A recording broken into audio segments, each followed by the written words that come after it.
You cannot get an Italian cream cake anywhere better than this. It's delicious.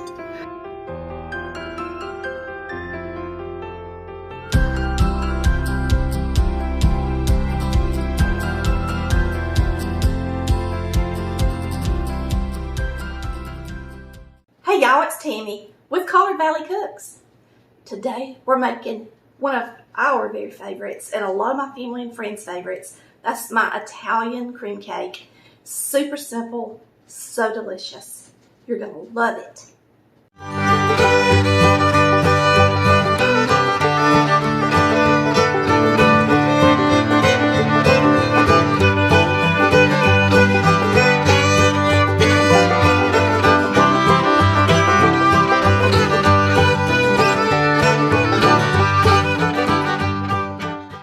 Hey y'all, it's Tammy with Collard Valley Cooks, and today we're making one of my family's favorites and my friends, of course, Italian cream cake. This comes out of my first cookbook, and it is one of the things I used to make all the time. It is so good, y'all. So we're going to start out with 4 ounces of room temperature cream cheese. You're going to use a half stick of butter at room temperature, a cup of buttermilk, a half cup of water, 3 eggs, a white cake mix, and then you're going to toast some coconut and pecans and have them ready to go in there too.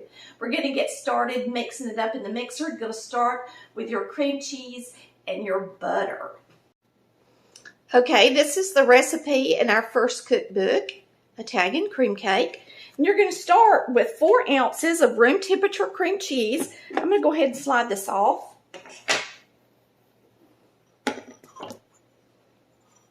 And a half stick of room temperature butter, and you're going to cream these two together. Some of you have mentioned about my mixer, and I do have paddles that have the rubber on them that keeps you from having to scrape the sides. I just do not use them. We're going to turn it on and start mixing it up until it's fluffy.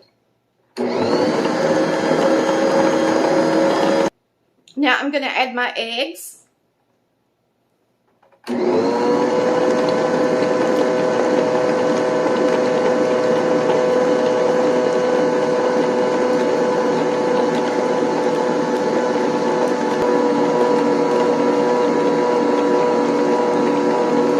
going to alternate my cake mix with my buttermilk. I'll put about half of this in. I'm going to beat it good. Our buttermilk.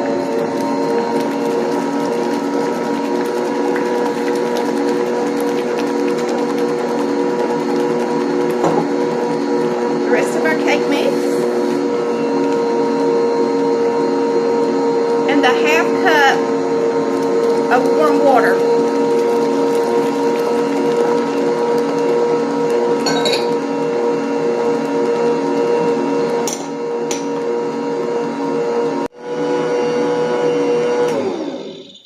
It's a beautiful cake batter. I toasted a cup of Baker's flaked coconut, which is sweetened coconut, and a cup of large, they're chopped nuts, but they're pretty large, and I toasted them in my air fryer.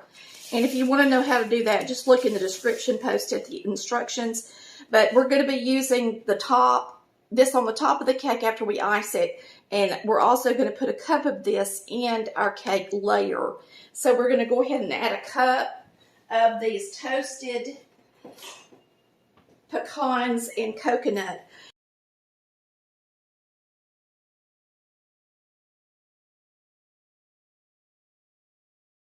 All right, that's 1 cup of toasted coconut and pecans. We're going to mix this up and get them in the layers.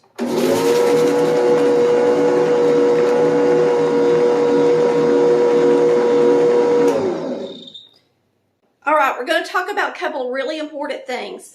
When you toast your pecans and your coconut, whether you do it on the stovetop in a skillet and turn it continuously until it's nice and toasty, you can put it in the oven at 350 degrees, but you still have to move it around the pan because it's going to get darker around the edges, okay? So you have to turn it in the baking sheet or even in your air fryer. If you want to use an air fryer, you can do it, but make sure you don't have tiny little pieces of pecans or they'll just drop down into the bottom.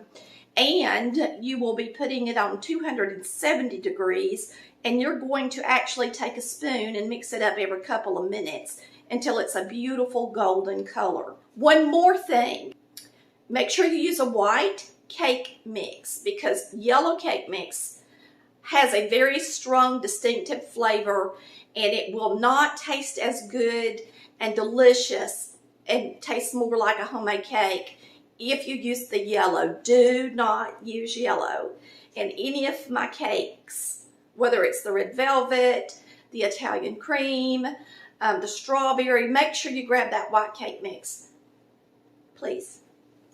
Okay, now we're going to spray our pans with some Baker's Joy and we're going to get these in the oven. I like to use 3 8-inch layers because it makes a tall cake, and that's just what I like to do. It's not going to take as long to bake mine as it will yours if you just use 2 layers. So make sure you keep that in mind and bake these at 350 degrees until they're done, until a toothpick comes out clean. Start checking them in about 25 minutes. My friend, Baker's Joy. And remember, if you like anything that you see, you can get it on our website at www.collardvalleycooks.com. That keeps me from having to answer a lot of questions, y'all. Alrighty. We're going to get these in the oven. And boy, this is so good with that toasted coconut and those pecans. You can't get a better cake later, I promise.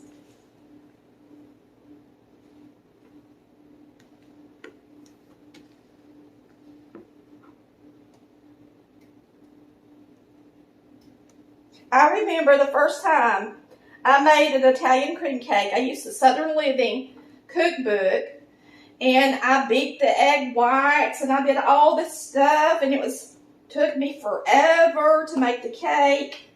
And now I just use this recipe, and to me it's just as good. It really is to me. Looks really pretty.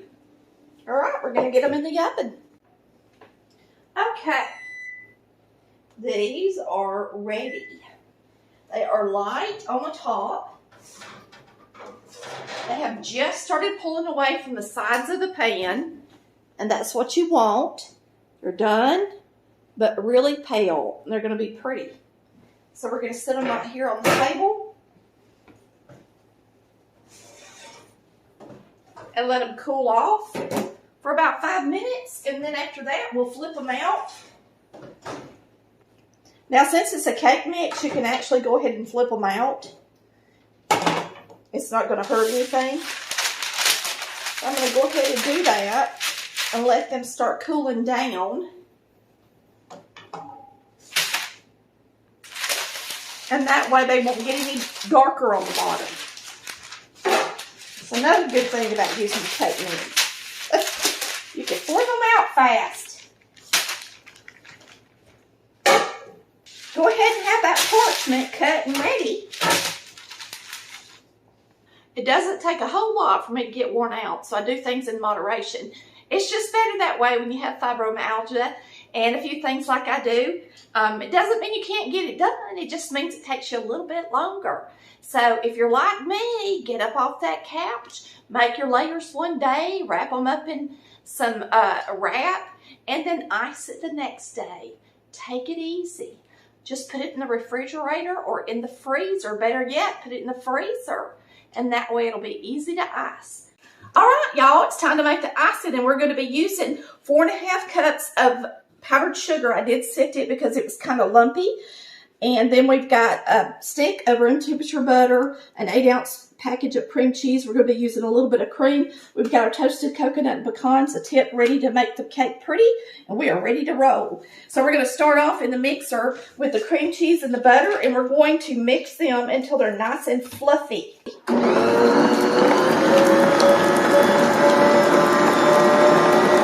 Now we're going to start alternating some powdered sugar and cream. And that's all we need. I'm going to put just a little bit of vanilla in it too.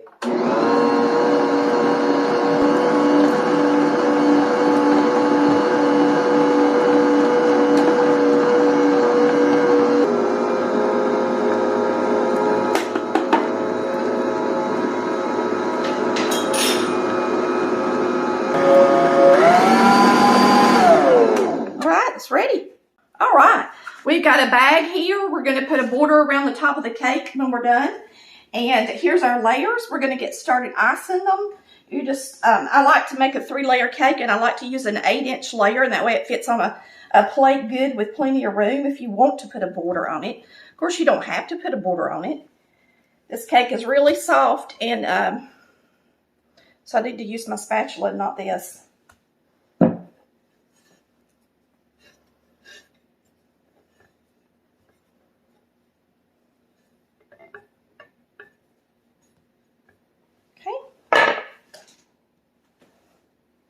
This one's kind of got a lip on it. I'm going to take it off because I don't want it sticking out.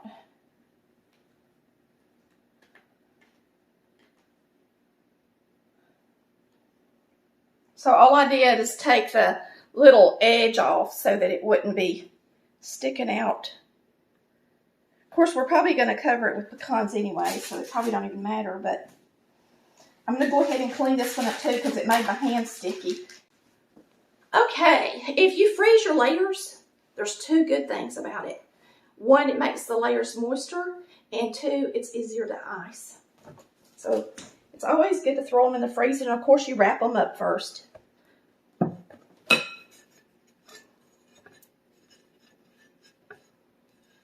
And I always tell people to pay attention how I'm holding the spatula if they want to learn how to ice a cake and not get the crumbs all over the place. You really need to use your pointer here, and you don't hold it flat like this. You hold it at an angle.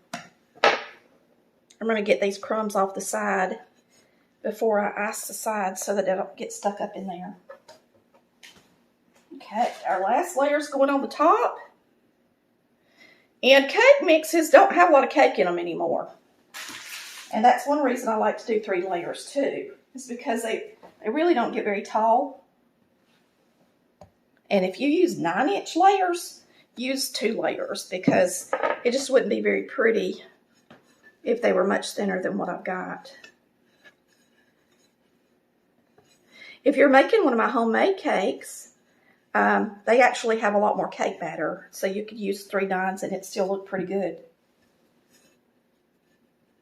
All right, to ice a cake, so you take your icing, put it on the top of the cake, you take your spatula and hold it like I was telling you, and you push it to the side, you grab it, and then you spread it. And this keeps the crumbs from getting in the icing.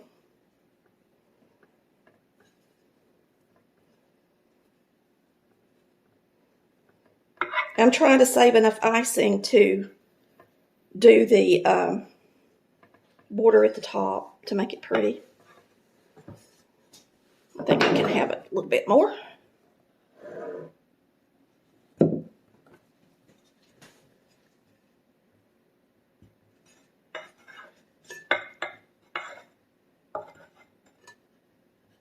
And you can go over the sides with a little bit of flake coconut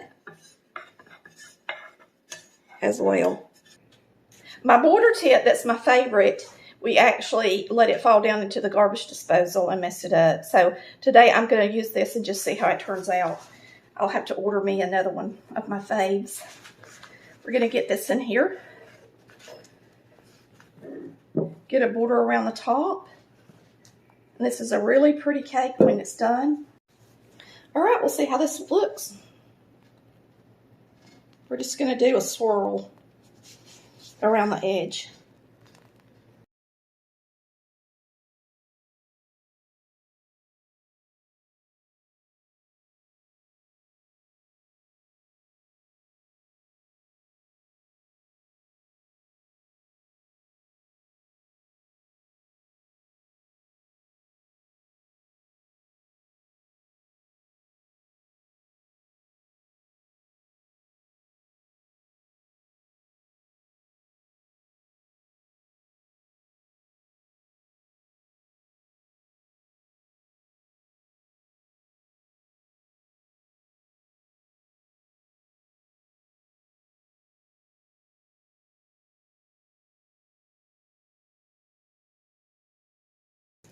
So you put that in the middle, and then I'm going to pick up the cake and put this coconut around the edges. And the easiest way to do it is to pick up the cake. I see a lot of people put stuff on the sides of cakes, and they try to keep it on the stand. And this is the easiest way to do it right here. Just pick it up, break it back into your container.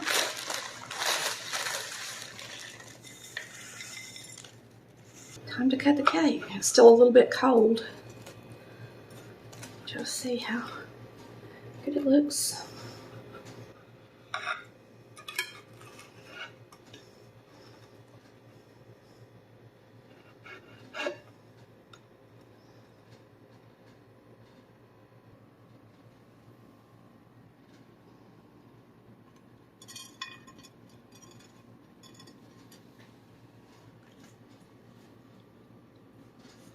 Super moist.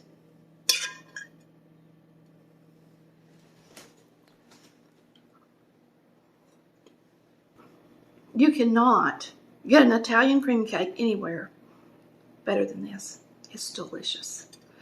And even if it is cake mix, just trust me on it. You have to try it. So good.